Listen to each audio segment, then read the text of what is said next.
Você já se perguntou por que um livro, considerado sagrado por séculos, simplesmente sumiu da sua Bíblia? O que havia naquele texto que era tão perigoso, tão revelador, que as mais poderosas autoridades religiosas da história decidiram que você jamais deveria ler?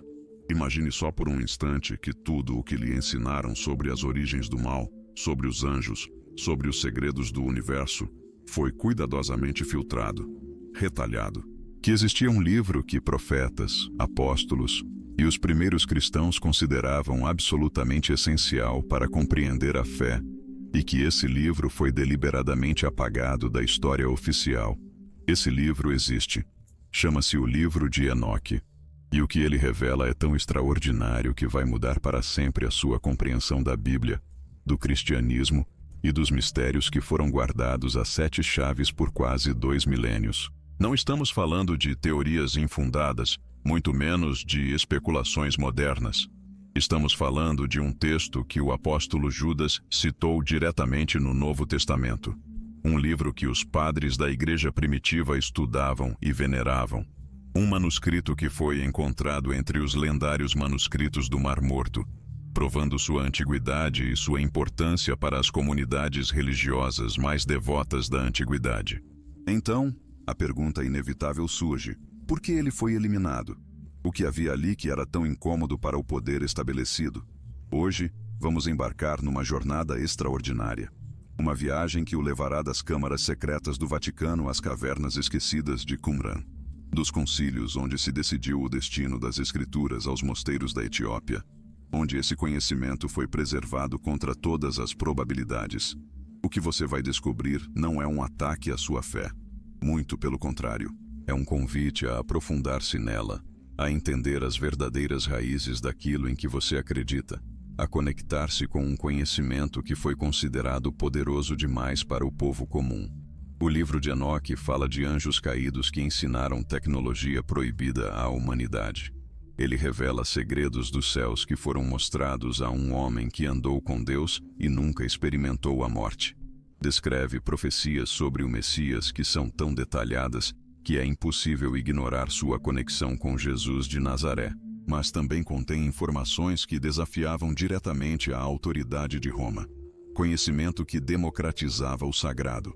Verdades que os poderosos preferiam manter ocultas. A versão oficial da história nos diz que este livro foi rejeitado porque não era autêntico, porque continha erros, porque não se encaixava na doutrina. Mas, quando você examina as evidências, quando analisa o contexto histórico, quando entende as dinâmicas de poder da época, uma imagem muito diferente começa a emergir. Este vídeo não pretende destruir a sua fé.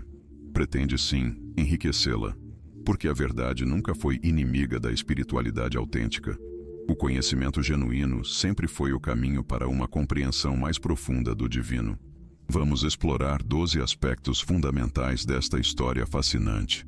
Dos primórdios do livro à sua eliminação. Do seu conteúdo censurado ao seu redescoberto. Das implicações teológicas às perguntas que ainda permanecem sem resposta. Ao fim desta jornada, você decidirá o que fazer com essa informação. Mas uma coisa é certa: você nunca mais verá a sua Bíblia da mesma forma. Pense no livro de Enoque como uma peça perdida de um quebra-cabeça sagrado. Uma peça que esteve escondida por séculos, mas que agora está disponível para aqueles que têm a coragem de procurá-la. Está pronto para desvendar a verdade? Está preparado para explorar os segredos que Roma fez questão de eliminar? Tem a coragem de questionar o que sempre lhe contaram? Então, venha comigo nesta jornada extraordinária, porque o que vem a seguir vai transformar completamente a sua perspectiva sobre um dos maiores mistérios da história religiosa. O livro de Enoque está à sua espera. Seus segredos permaneceram guardados por tempo demais. E hoje, finalmente, eles vão ser revelados. Para entender verdadeiramente o livro de Enoque, precisamos nos transportar para um mundo muito diferente do nosso. Um mundo onde os limites entre o sagrado e o profano eram completamente distintos, onde os textos religiosos não estavam organizados em um cânone fechado e definitivo. Enoque, segundo a tradição bíblica, foi o 7º patriarca depois de Adão. O Gênesis nos conta algo extraordinário sobre ele. Enoque andou com Deus e já não foi encontrado, pois Deus o havia levado. Ao contrário de todos os outros patriarcas, Enoque não morreu. Ele foi levado diretamente ao céu. Essa singularidade gerou uma enorme fascinação. Se Enoque havia andado com Deus e sido levado aos céus, o que ele teria visto? Que segredos ele conhecia? Que revelações havia recebido? As comunidades judaicas do Segundo Templo, particularmente entre os séculos III a.C. e I a.C., desenvolveram uma rica tradição de literatura apocalíptica. Esses textos pretendiam revelar os mistérios do cosmos, o destino da humanidade e os segredos do mundo celestial. O livro de Enoque, ou mais precisamente, os livros atribuídos a Enoque, tornaram-se os mais importantes dessa tradição. Não era um texto único, mas uma coleção de escritos que foram compilados ao longo de vários séculos. Os especialistas identificam pelo menos 5 seções principais dentro do que hoje chamamos de Enoque: o livro dos vigilantes, o livro das parábolas, o livro astronômico, o livro dos sonhos e a epístola de Enoque. Cada uma dessas seções aborda temas diferentes, mas interconectados: as origens do mal através da história dos anjos caídos, os segredos dos movimentos celestiais, as visões do juízo final, as revelações sobre o Messias vindouro. Para as comunidades de Qumran, onde foram descobertos os famosos manuscritos do Mar Morto, o livro de Enoque era absolutamente central. Foram encontrados mais fragmentos de Enoque nessas cavernas do que de muitos livros que hoje consideramos canônicos. Os primeiros cristãos herdaram essa veneração. O autor da Epístola de Judas cita diretamente o livro de Enoque, tratando-o como profecia autêntica. Vários padres da Igreja primitiva, incluindo Tertuliano, Irineu e Clemente de Alexandria, o citaram e o consideraram uma obra valiosa. Então, o que mudou? Por que um livro tão reverenciado foi eventualmente rejeitado e quase perdido para sempre? A resposta reside nas transformações que o cristianismo experimentou ao passar de um movimento marginal a se tornar a religião oficial do Império Romano. Nesse processo de institucionalização, de centralização do poder religioso, muitas vozes foram silenciadas, muitos textos foram marginalizados, e o livro de Enoque foi um dos mais afetados. Durante os primeiros séculos do cristianismo, não existia uma Bíblia única e definitiva. Diferentes comunidades tinham diferentes coleções de textos sagrados. O processo de decidir quais livros seriam incluídos no cânone e quais seriam excluídos foi longo, complexo e profundamente político. Os concílios eclesiásticos que estabeleceram o cânone bíblico não foram reuniões de santos desinteressados, buscando unicamente a verdade divina. Foram também encontros de poder, onde diferentes facções lutavam para impor sua visão particular do cristianismo. O livro de Enoque, com sua cosmologia elaborada, seus anjos que revelam segredos proibidos e suas visões que podiam ser interpretadas de múltiplas maneiras, representava um desafio para aqueles que buscavam estabelecer uma doutrina uniforme e controlada. A história de como este livro sobreviveu a despeito de tudo é fascinante. Enquanto desaparecia da tradição ocidental, foi preservado em sua totalidade unicamente na Igreja Etíope, onde continua sendo considerado parte do cânone até hoje. Foi somente no século XVIII que viajantes europeus redescobriram manuscritos completos na Etiópia e os trouxeram de volta à Europa. E foi apenas com a descoberta dos manuscritos do Mar Morto, no século XX, que pudemos confirmar a antiguidade desses textos. Se este percurso sobre o livro de Enoque está desafiando o que você acreditava saber, imagine tudo o que ainda falta desvendar. Este canal existe para explorar os mistérios mais profundos da história religiosa, para buscar as verdades que foram ocultadas, para honrar tanto a fé quanto o conhecimento. Junte-se a esta comunidade de exploradores clicando no botão de inscrição. Não prometemos respostas fáceis, mas sim uma jornada honesta rumo à verdade sobre os textos perdidos da tradição judaico-cristã. Agora, continuemos com as revelações mais impactantes deste livro extraordinário. O conteúdo do livro de Enoque é tão extraordinário que se torna fácil entender por que causou tanta controvérsia. O que ele revela desafia diretamente muitas das narrativas oficiais que conhecemos. A seção mais famosa, o livro dos vigilantes, conta uma história que amplia enormemente a breve passagem do Gênesis sobre os filhos de Deus que tomaram esposas humanas.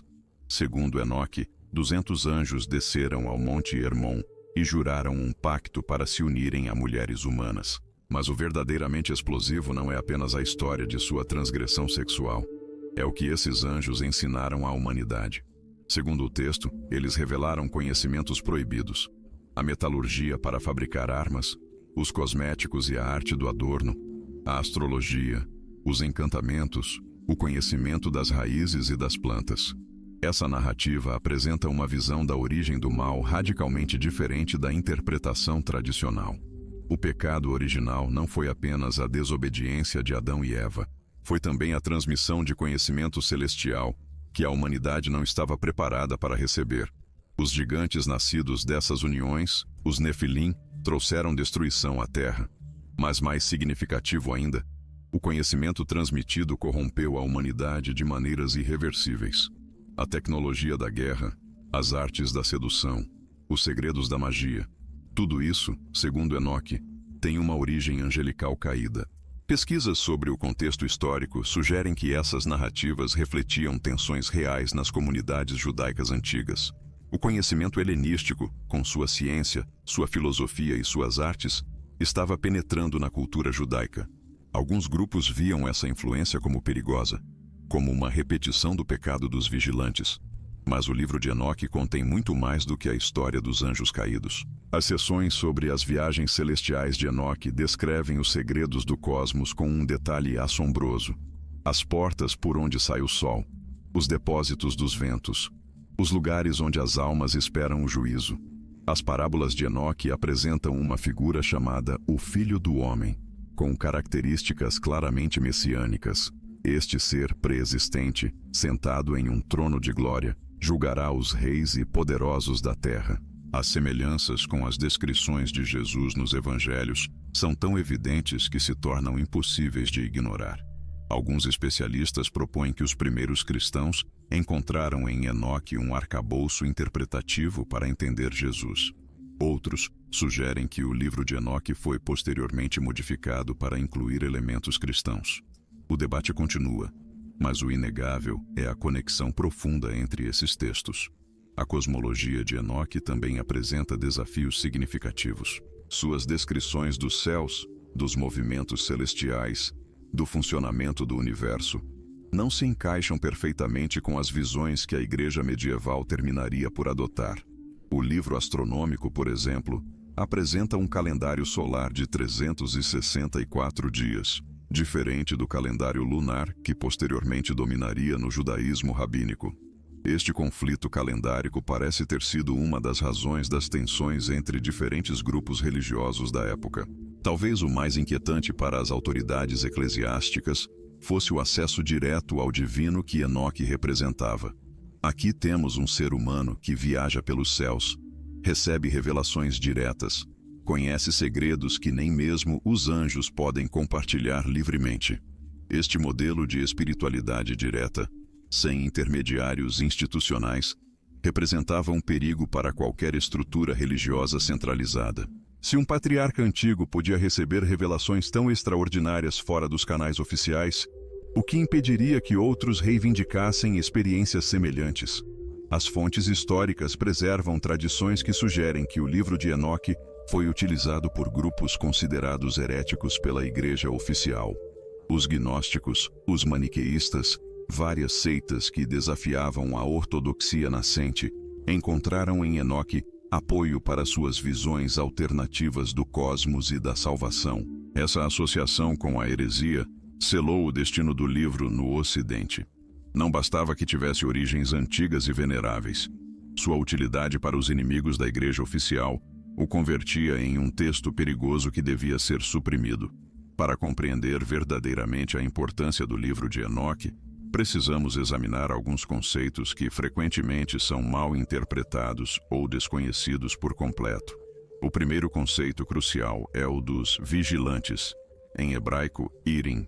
Essa palavra tem uma riqueza de significado que se perde na tradução simples. Os vigilantes eram anjos designados para observar, para custodiar, para velar. O pecado deles não foi apenas a luxúria, mas o abandono de sua função cósmica.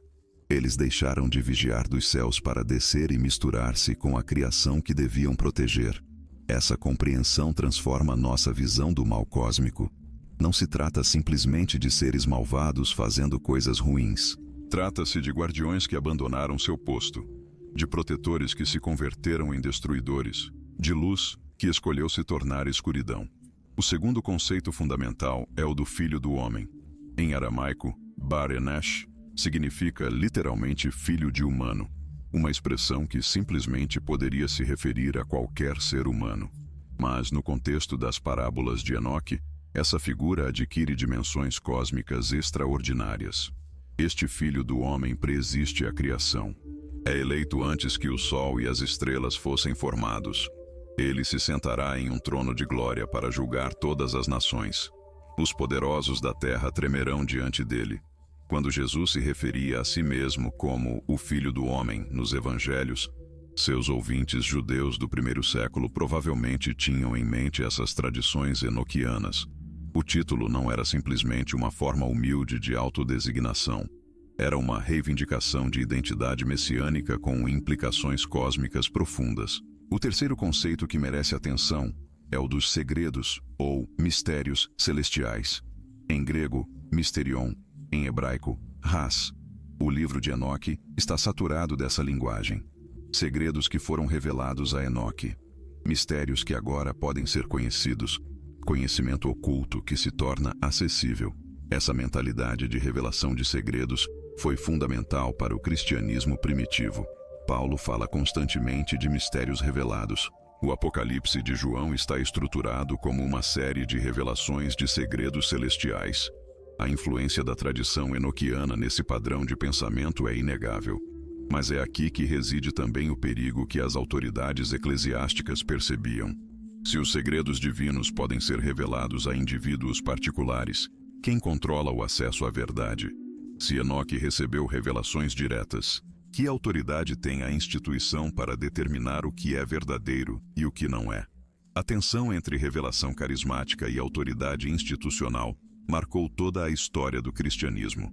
E o livro de Enoque se encontra no cerne dessa tensão. Finalmente, devemos considerar o conceito de juízo. O livro de Enoque apresenta uma escatologia elaborada onde os malvados, especialmente os poderosos que oprimem os justos, enfrentarão um castigo terrível. Os reis e os príncipes serão entregues aos anjos do castigo. Aqueles que acumularam riquezas injustas serão despojados de tudo. Essa mensagem tinha implicações políticas evidentes. Quando o cristianismo se tornou a religião do império, quando reis e imperadores se declararam defensores da fé, seria conveniente um texto que prometia juízo divino contra os poderosos da terra. Acabamos de ver como conceitos fundamentais do livro de Enoque, como os vigilantes, o Filho do Homem e os mistérios celestiais, foram mal interpretados ou suprimidos por séculos. Mas eu me pergunto, qual dessas revelações mais o surpreendeu? Há algo sobre o livro de Enoque que sempre lhe pareceu confuso e que agora faz sentido? Compartilhe nos comentários. Eu adoro ler as suas reflexões. E quem sabe, talvez o seu comentário inspire o próximo tema que explorarmos juntos. Agora vamos aprofundar ainda mais nos mistérios deste texto extraordinário. Para verdadeiramente apreciar o livro de Enoque, precisamos nos imergir no mundo que o produziu. Um mundo de impérios em conflito, de identidades ameaçadas, de esperanças desesperadas. O período do Segundo Templo, aproximadamente do retorno do exílio babilônico à destruição do templo pelos romanos, foi uma época de transformação radical para o judaísmo. Os judeus viviam sob dominação estrangeira, persas, gregos, romanos. Sua independência política era uma lembrança distante ou um sonho futuro. Neste contexto de opressão e esperança, floresceu a literatura apocalíptica. Esses textos não pretendiam oferecer consolo barato. Ofereciam uma visão alternativa da realidade onde o sofrimento presente tinha sentido cósmico e onde a justiça divina eventualmente triunfaria. O livro de Enoque emerge de comunidades que se sentiam marginalizadas, mesmo dentro do judaísmo. As referências constantes aos justos versus os pecadores não apenas distinguem entre judeus e gentios. Também refletem conflitos internos, divisões entre diferentes visões do que significava ser fiel à tradição. As comunidades de Qumran, os essênios, segundo a maioria dos especialistas, representam o exemplo mais claro desse fenômeno. Eles haviam se separado do Templo de Jerusalém, o qual consideravam corrompido. Esperavam uma intervenção divina iminente que vindicaria sua posição e castigaria seus inimigos, incluindo o establishment religioso judaico. O Monte Hermon, onde, segundo o relato, os vigilantes desceram, tinha uma significância especial no mundo antigo. Era a montanha mais alta da região, visível de grandes distâncias, associada ao divino em múltiplas tradições culturais. Escolher este lugar para a transgressão angelical conectava a narrativa com geografias sagradas conhecidas. As referências a tecnologias específicas que os vigilantes ensinaram também refletem o contexto histórico. A metalurgia, os cosméticos, a astrologia. Todas essas eram artes associadas à civilização helenística que estava transformando o mundo oriental. Atribuir sua origem a anjos caídos era uma forma de resistência cultural, de demonizar literalmente as influências externas. No entanto, seria um erro reduzir o livro de Enoque a uma mera propaganda anti-helenística. Suas visões cósmicas, as descrições dos céus, as reflexões sobre a origem do mal, tudo isso possui uma profundidade que transcende as circunstâncias imediatas de sua composição. As viagens celestiais de Enoque refletem uma sede genuína por conhecimento transcendente. Como o universo opera? Qual o destino das almas após a morte? Existe justiça para além desta vida, que muitas vezes nos parece tão injusta? Essas indagações universais encontraram em Enoque um veículo de expressão potente. A própria figura de Enoque era perfeita para esse propósito. Diferentemente de Moisés, cuja associação com a lei era muito forte, Enoque pertencia à era antediluviana, antes da aliança com Abraão, antes da entrega da Torá. Isso o posicionava como um receptor de revelação universal, não restrita apenas a Israel. Além disso, sua translação ao céu sem experimentar a morte o colocava numa posição singular. Ele poderia ter visitado os reinos celestiais e retornado, ou, quem sabe, ainda estar presente nos céus, intercedendo pela humanidade. Essa compreensão do contexto original nos ajuda a entender tanto a popularidade inicial do livro, quanto sua posterior marginalização. Num mundo de múltiplos judaísmos, de comunidades em conflito, de esperanças apocalípticas fervorosas, o livro de Enoque encontrou audiências receptivas. Mas quando o cristianismo se institucionalizou e buscou definir a ortodoxia, a mesma diversidade que havia nutrido Enoque tornou-se problemática. A história do livro de Enoque pode ser dividida em 3 grandes fases: sua criação e popularidade inicial, sua marginalização e quase desaparecimento, e sua redescoberta moderna. A fase de criação se estende aproximadamente do século III a.C. até o século I da nossa era. As diferentes seções do livro foram compostas em momentos distintos. O livro astronômico parece ser a porção mais antiga. O livro dos vigilantes e o livro dos sonhos vieram na sequência. As parábolas são provavelmente as mais tardias, possivelmente contemporâneas ao cristianismo primitivo. Durante esse período, o livro desfrutou de enorme prestígio. Os manuscritos encontrados em Qumran demonstram sua importância para, no mínimo, uma comunidade judaica significativa. As referências em textos judaicos posteriores e em escritos cristãos primitivos confirmam sua ampla circulação. Os primeiros padres da Igreja trataram o livro de Enoque com considerável respeito. Tertuliano o defendeu vigorosamente, argumentando que sua preservação milagrosa através do dilúvio provava sua autenticidade. Irineu e Clemente o citaram sem apologias. A citação direta na Epístola de Judas conferia-lhe quase autoridade canônica. No entanto, já desde cedo começaram a surgir vozes de advertência. Orígenes expressou dúvidas sobre sua autenticidade. Agostinho de Hipona foi mais severo, questionando a possibilidade de um texto tão antigo ter sobrevivido. Jerônimo, cuja tradução da Bíblia para o latim se tornaria um padrão, o rejeitou explicitamente. A fase de marginalização se acelerou a partir do século IV, quando o cristianismo se tornou a religião oficial do Império. Os concílios que estabeleceram o cânon bíblico excluíram definitivamente o livro de Enoque. No Ocidente, o texto praticamente desapareceu. As cópias pararam de ser produzidas. As referências tornaram-se cada vez mais hostis. Várias razões convergiram para essa rejeição. A cosmologia do livro não se encaixava facilmente nas interpretações que estavam se tornando ortodoxas. Sua ênfase na revelação direta ameaçava a autoridade eclesiástica. Sua associação com grupos gnósticos e outros movimentos considerados heréticos o contaminava por tabela. Mas na Etiópia, isolada geograficamente e com uma tradição cristã estabelecida antes que os concílios ocidentais definissem o cânon, o livro de Enoque sobreviveu. Não apenas sobreviveu, como foi preservado como parte integrante das escrituras sagradas. A Igreja Ortodoxa Etíope mantém até hoje um cânon mais amplo, que inclui Enoque junto com outros textos que o Ocidente rejeitou. A fase de redescoberta começou no século XVIII, quando o explorador escocês James Bruce trouxe manuscritos etíopes para a Europa. Pela primeira vez em mais de 1000 anos, eruditos ocidentais puderam ler o texto completo do livro de Enoque. O impacto foi significativo. Os estudiosos reconheceram imediatamente a importância do texto para entender o judaísmo do Segundo Templo e as origens do cristianismo. As traduções se multiplicaram. O debate sobre o livro se reavivou. A descoberta dos manuscritos do Mar Morto, no século XX, forneceu uma confirmação dramática da antiguidade do texto. Os fragmentos aramaicos e hebraicos encontrados nas cavernas de Qumran demonstraram que o livro de Enoque não era uma invenção medieval etíope, mas sim um documento genuinamente antigo. Hoje, o livro de Enoque ocupa um lugar fascinante no panorama religioso. Não é considerado canônico pela maioria das igrejas cristãs, nem pelo judaísmo rabínico, mas sua importância para entender a história religiosa é universalmente reconhecida. E para milhões de cristãos etíopes, ele continua sendo palavra sagrada, parte integrante de sua Bíblia. A história de como o livro de Enoque foi interpretado, utilizado e, por fim, rejeitado, revela muito sobre os mecanismos de controle da informação no mundo antigo e medieval.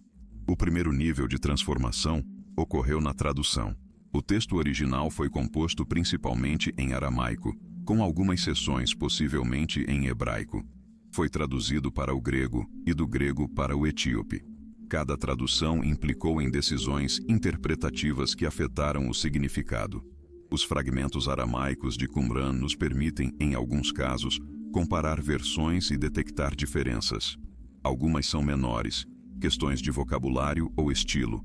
Outras são mais significativas, afetando a compreensão de passagens-chave. O segundo nível de transformação foi a seleção. O livro de Enoque não é um texto unitário, mas sim uma compilação de obras diversas. Quem decidiu o que incluir e o que excluir? Existiam outras tradições enóquicas que não sobreviveram? As evidências sugerem que o Enoque que conhecemos é apenas uma fração de uma tradição literária muito mais ampla. O terceiro nível, e talvez o mais significativo, foi a interpretação institucional. Quando a Igreja decidiu que o livro não era canônico, não se limitou a ignorá-lo. Ativamente desencorajou sua leitura.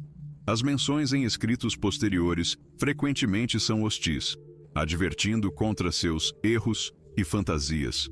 Essa hostilidade institucional criou um círculo vicioso. Menos cópias significava menos acesso. Menos acesso significava menos pessoas capazes de julgar por si mesmas. A narrativa oficial de que o livro era problemático se perpetuou precisamente porque quase ninguém podia verificá-la. Os argumentos utilizados para rejeitar o livro são reveladores. Questionou-se sua antiguidade, sugerindo que era uma falsificação posterior. Criticou-se seu conteúdo como fantástico e incoerente.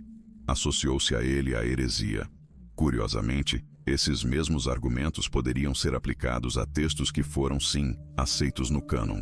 O Apocalipse de João é tão visionário e simbólico quanto qualquer coisa em Enoque.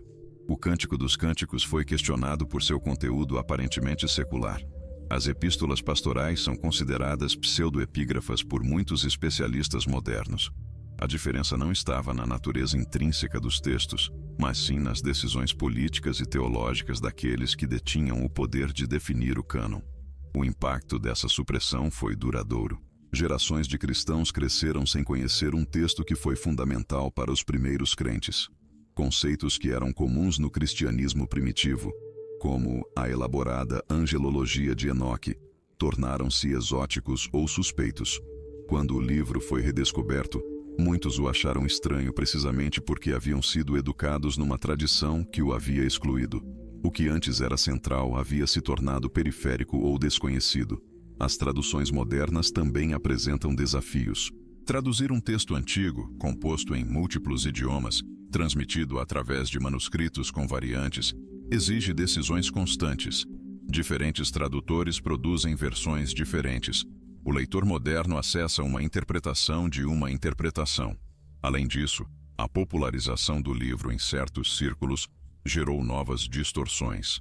Alguns o apresentam como a verdade que a Igreja não quer que você saiba, transformando um texto religioso antigo em munição para teorias conspiratórias modernas. Outros o interpretam através de lentes contemporâneas, como evidência de visitantes extraterrestres ou tecnologia avançada perdida. Essas apropriações modernas, embora compreensíveis dada a fascinação do texto, frequentemente ignoram o contexto histórico e religioso original.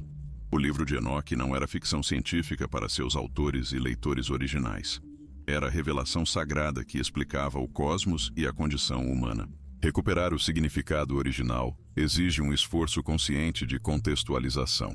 Devemos ler o texto com os olhos de seus primeiros leitores, entendendo suas preocupações, suas esperanças, sua visão de mundo.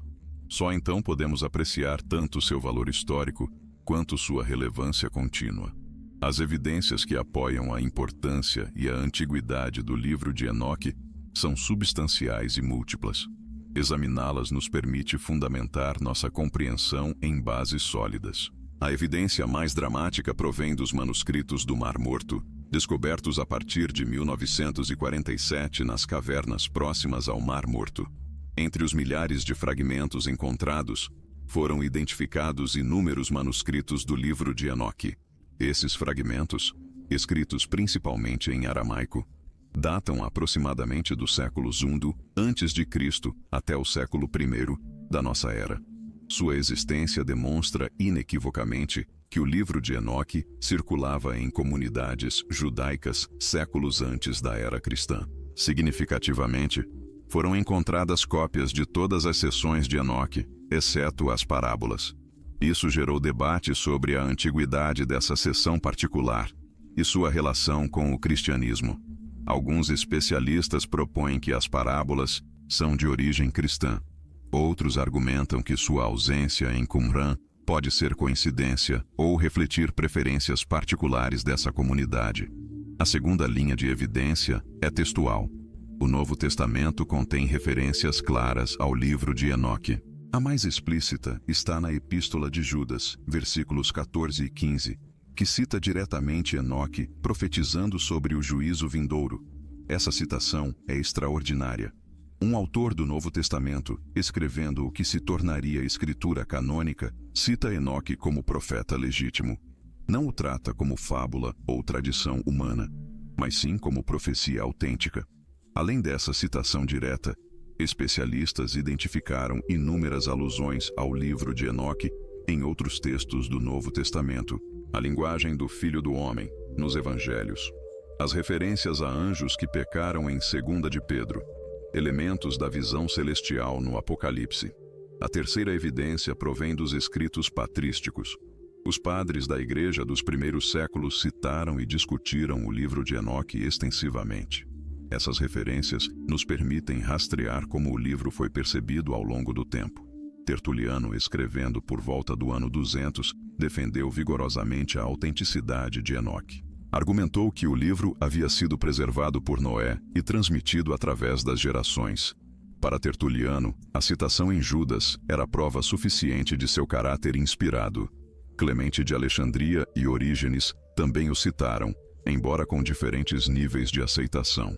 Suas referências nos mostram um texto que circulava amplamente e era levado a sério, mesmo quando alguns expressavam reservas. A quarta evidência é a tradição etíope.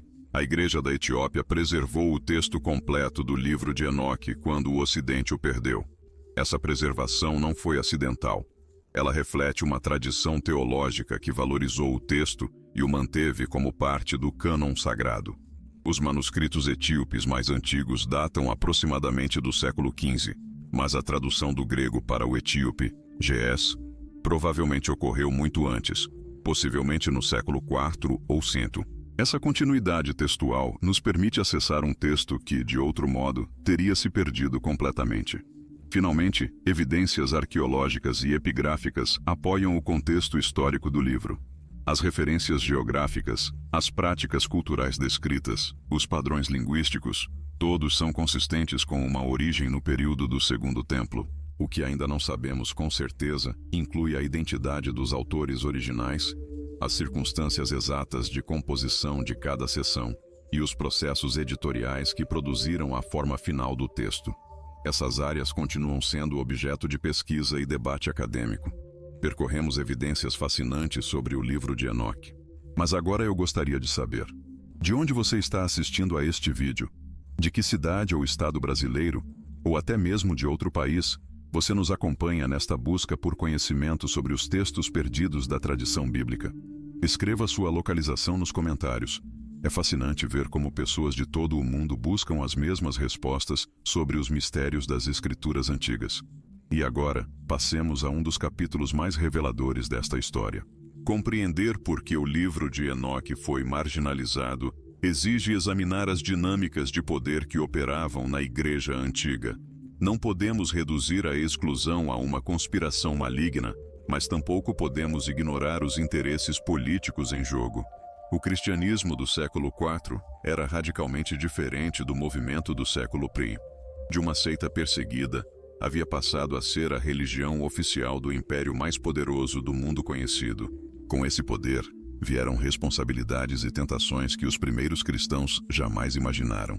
Os imperadores, começando por Constantino, tinham interesse numa igreja unificada, que pudesse servir como força coesa no império. As divisões teológicas ameaçavam a estabilidade política. Era preciso definir o que era ortodoxo e o que era herético, quais textos eram sagrados e quais deveriam ser rejeitados. Os concílios que estabeleceram o cânon bíblico não foram reuniões puramente espirituais. Estiveram marcados pelas lutas de poder entre diferentes facções eclesiásticas, pela influência imperial, por considerações práticas sobre o que era manejável e o que era demasiado problemático. O livro de Enoque apresentava vários desafios para esse projeto de unificação. Sua cosmologia elaborada, com seus múltiplos céus, seus anjos nomeados, suas descrições detalhadas do funcionamento do universo, não se encaixava facilmente nos marcos teológicos que estavam sendo padronizados. Mais problemático ainda era seu modelo de revelação. Enoque recebia conhecimento diretamente de Deus e dos anjos, sem intermediários institucionais. Esse padrão podia legitimar qualquer um que reivindicasse experiências visionárias semelhantes, enfraquecendo a autoridade da hierarquia eclesiástica. Os bispos do século IV estavam construindo estruturas de autoridade que perduraram até hoje. A sucessão apostólica, a autoridade episcopal, o magistério da igreja, tudo isso exigia que a revelação fosse canalizada através de instituições reconhecidas. Um texto que mostrava um patriarca antediluviano viajando pelos céus e recebendo segredos cósmicos ameaçava esse monopólio do sagrado. Se Enoque podia saber coisas que nem mesmo os anjos conheciam livremente, que autoridade tinha um bispo do século IV para delimitar a verdade? A associação do livro de Enoque com grupos considerados heréticos reforçou essa marginalização. Os gnósticos, com suas elaboradas cosmologias e seus múltiplos níveis de realidade celestial, encontraram em Enoque material afim. Os maniqueístas utilizaram suas narrativas sobre a origem do mal. Diversas seitas que rejeitavam a ortodoxia emergente citaram o livro como apoio. Essa associação criou um dilema. Um texto citado no Novo Testamento, respeitado por padres da Igreja veneráveis, era também utilizado pelos inimigos da ortodoxia. A solução foi desautorizá-lo, argumentando que seu uso por hereges demonstrava sua natureza problemática. É importante reconhecer que os líderes da Igreja Antiga não eram necessariamente cínicos manipuladores. Muitos acreditavam genuinamente estar protegendo a fé verdadeira ao rejeitar textos que consideravam perigosos. A linha entre ortodoxia e heresia parecia clara para eles, embora possamos questioná-la retrospectivamente. No entanto, as consequências de suas decisões foram significativas. Um texto que havia nutrido a espiritualidade de gerações foi efetivamente apagado da memória coletiva ocidental. Conhecimento que os primeiros cristãos consideravam valioso foi declarado suspeito ou falso. O caso do livro de Enoque ilustra um padrão mais amplo. A formação do cânon bíblico não foi um processo neutro de reconhecimento de textos obviamente divinos. Foi um processo humano, marcado pelas limitações e pelos interesses daqueles que tomavam as decisões. Isso não significa que o cânon resultante seja ilegítimo. Significa que devemos entendê-lo em seu contexto, reconhecendo que outras decisões eram possíveis e que textos valiosos ficaram de fora. A tradição etíope, que preservou Enoque como canônico, representa uma alternativa histórica real. Demonstra que o cristianismo podia se desenvolver com um cânon diferente, incluindo textos que o Ocidente rejeitou. Essa diversidade nos convida a questionar suposições sobre o que é necessariamente central e o que é periférico na tradição cristã. Examinemos diretamente o que o livro de Enoque contém, baseando-nos nas fontes primárias disponíveis. O livro dos vigilantes narra como 200 anjos, liderados por Semiasa, desceram sobre o Monte Hermon. O texto preserva inclusive um juramento que esses seres teriam feito, comprometendo-se mutuamente à sua transgressão. As descrições são vívidas. Os anjos tomaram esposas humanas e geraram gigantes de 3.000 côvados de estatura. Esses nefilins consumiam os produtos do trabalho humano até que os homens não pudessem mais alimentá-los. Então, começaram a devorar a própria humanidade, os animais, e a pecar contra a natureza. Mas o relato vai além do horror físico. Ele detalha especificamente que conhecimentos esses anjos caídos transmitiram. Azazel ensinou a fazer espadas, facas, escudos e couraças.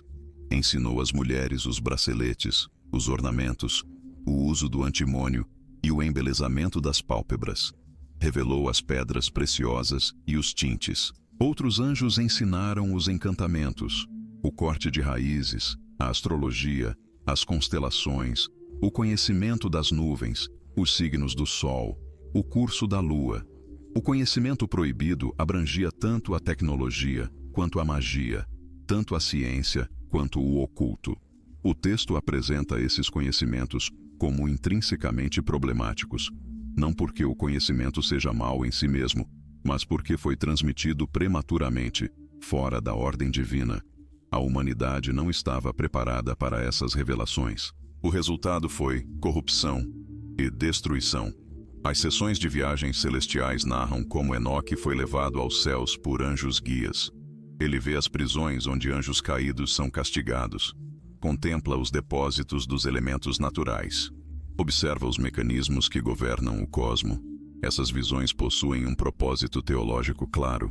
Elas demonstram que o universo é ordenado, que há uma justiça cósmica, que os perversos serão punidos e os justos, vindicados. A geografia celestial não é arbitrária, mas profundamente significativa. As parábolas introduzem a figura do eleito, ou filho do homem. Os textos descrevem este ser em termos extraordinários.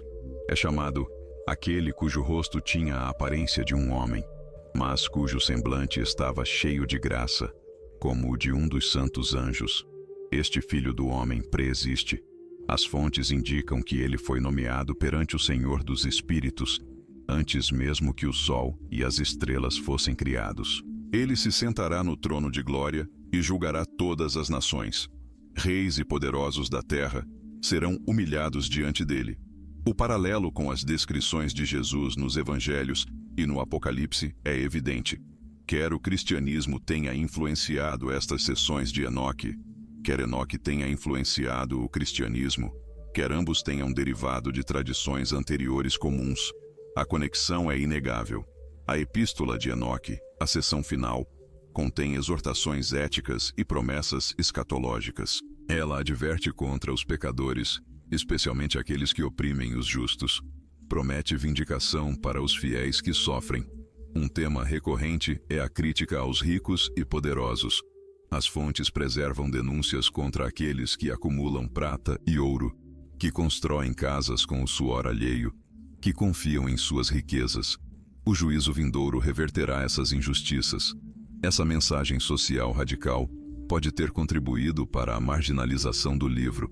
Quando a Igreja se aliou ao poder imperial, textos que prometiam juízo contra os poderosos se tornaram incômodos.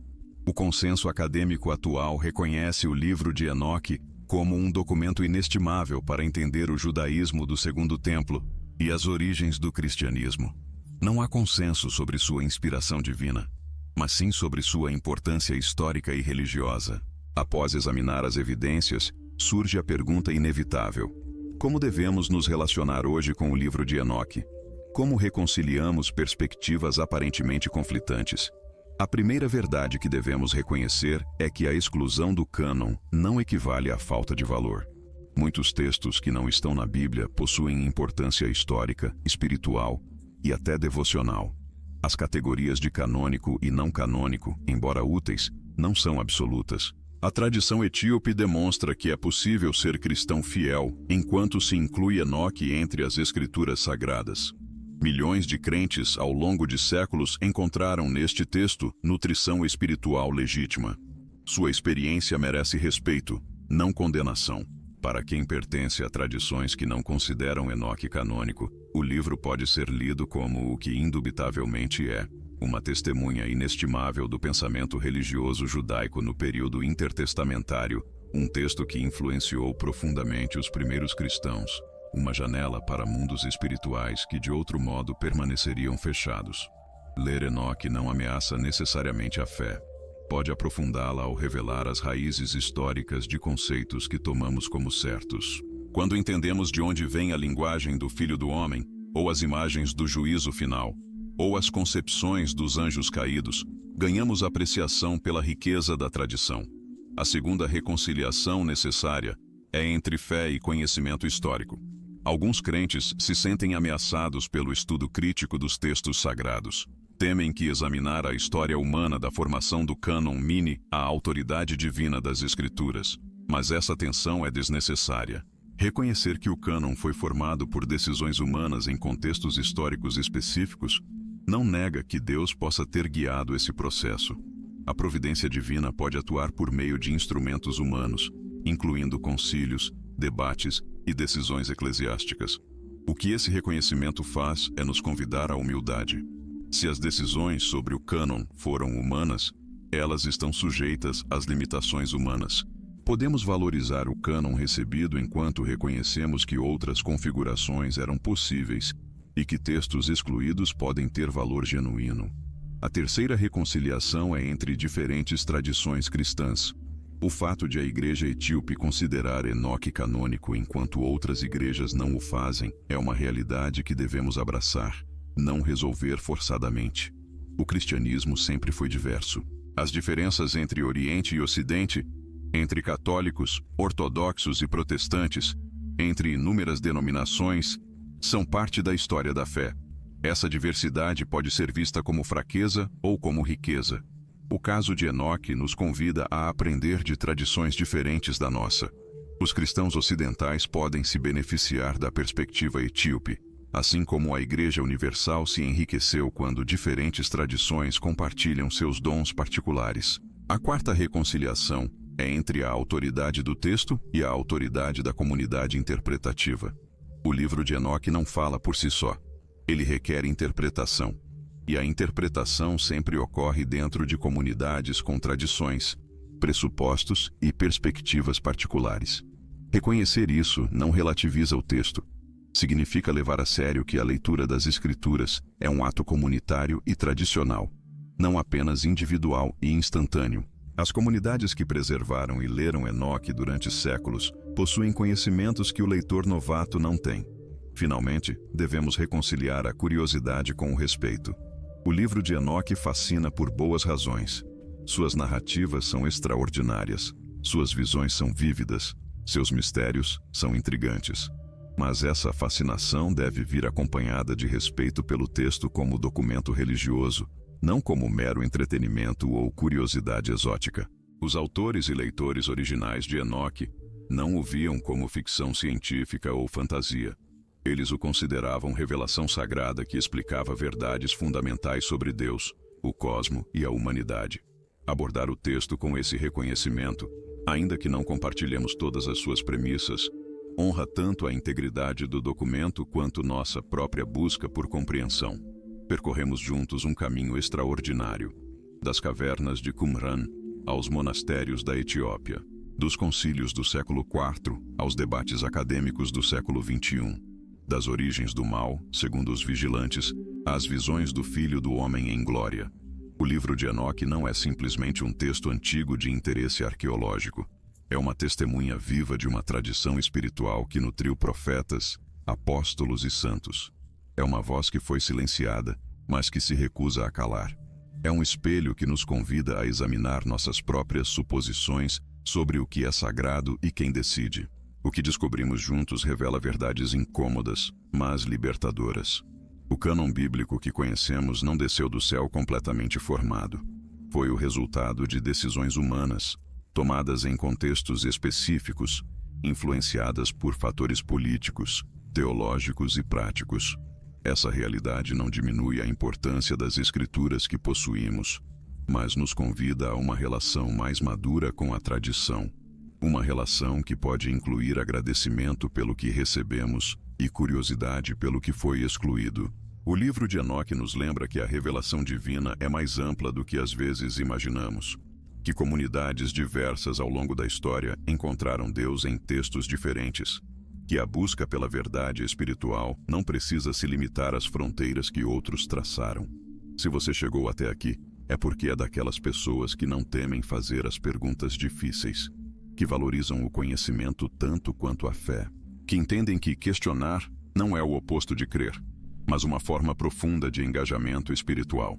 Você demonstrou que a curiosidade e a devoção podem coexistir, que buscar verdades ocultas não significa rejeitar as verdades recebidas, que o livro de Enoque pode enriquecer, não ameaçar, sua compreensão da tradição bíblica. A jornada não termina aqui. Há muito mais a explorar. Os textos gnósticos, os evangelhos apócrifos, as tradições místicas de diferentes culturas, todos esperam por aqueles que têm a coragem de se aventurar em territórios desconhecidos. O que o livro de Enoque oferece, mais do que respostas definitivas, é um convite. Um convite para ler mais amplamente, para pensar mais profundamente, para se relacionar com o sagrado de forma mais autêntica. Os vigilantes desceram do céu portando conhecimentos que transformaram o mundo para sempre. O livro de Enoque desceu até nós, portando conhecimentos que podem transformar nossa compreensão para sempre. A pergunta é: o que você fará com este conhecimento? Deixará como curiosidade passageira ou o integrará em sua busca contínua por verdade e significado? Chegamos ao final desta jornada extraordinária sobre o livro de Enoque e os segredos que Roma eliminou da Bíblia. Se você chegou até aqui, é porque é daquelas pessoas que não temem fazer as perguntas difíceis, que valorizam o conhecimento tanto quanto a fé e a tradição. Este canal existe para pessoas exatamente como você. Se você ainda não se inscreveu, este é o momento perfeito. Temos muito mais a explorar juntos sobre os textos perdidos da tradição bíblica, as verdades ocultas da história religiosa e os mistérios que merecem ser revelados. Sua companhia nesta jornada significa tudo. Ative o sininho para não perder nenhum vídeo. E agora, na sua tela, aparecerá outro vídeo que continuará expandindo sua perspectiva sobre os mistérios das Escrituras antigas. Não pare aqui. A busca pela verdade nunca termina. Os anjos vigilantes observam. O Filho do Homem aguarda em glória. E o conhecimento que foi ocultado durante séculos finalmente está disponível para quem tem olhos para ver e ouvidos para ouvir. O livro de Enoque esperou pacientemente. Seu momento chegou, e você fez parte de sua redescoberta. Lembre-se, a verdade sempre encontra seu caminho para a luz, mesmo quando poderosos a enterram, mesmo quando séculos se passam, mesmo quando todos a dão por perdida. O livro de Enoque é prova disso. E você, ao ter completado esta jornada, tornou-se portador desse conhecimento. Use-o sabiamente.